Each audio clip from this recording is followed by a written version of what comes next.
पेन्ही के हरी हरी सड़िया गौरा कहवा चललू ना।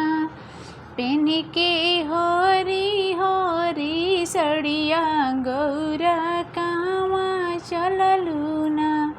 गौरा कहवा चललू ना हो गौरा कहवा चललू ना। पेन्ही के हरी हरी सड़िया गौरा कहवा चललू ना।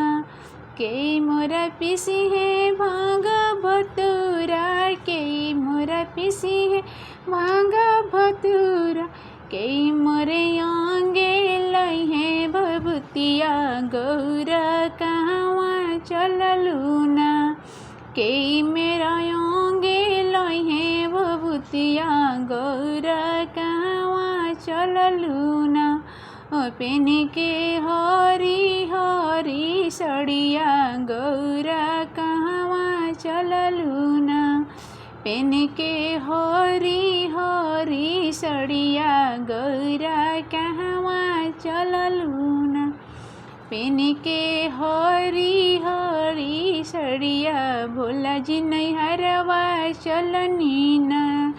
पेन्ही के हरी हरी सड़िया भोला जी नैहरवा चलनी ना।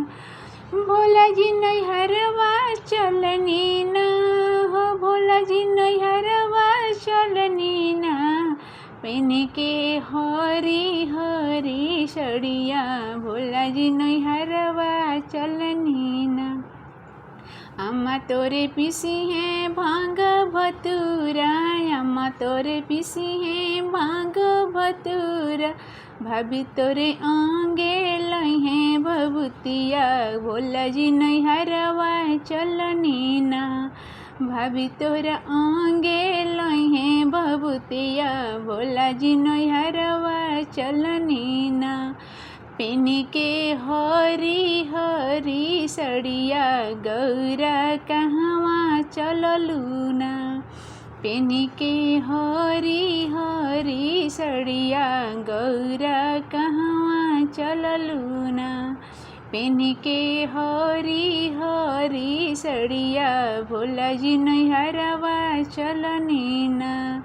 पेन्ही के हरी हरी सड़िया भोला जी नैहरवा चलनी ना। थैंक यू दोस्तों, कैसा लगा आप लोग सबको ये गीत, आप लोग कमेंट करके ज़रूर बताइएगा। अगर ये गीत पसंद आया हो तो इसको शेयर कीजिए, लाइक कीजिए और हमारे चैनल को सब्सक्राइब कीजिए। और ऐसे ही हमारे अच्छे अच्छे वीडियो देखने के लिए हमारे चैनल से जुड़े रहिए। Thank you.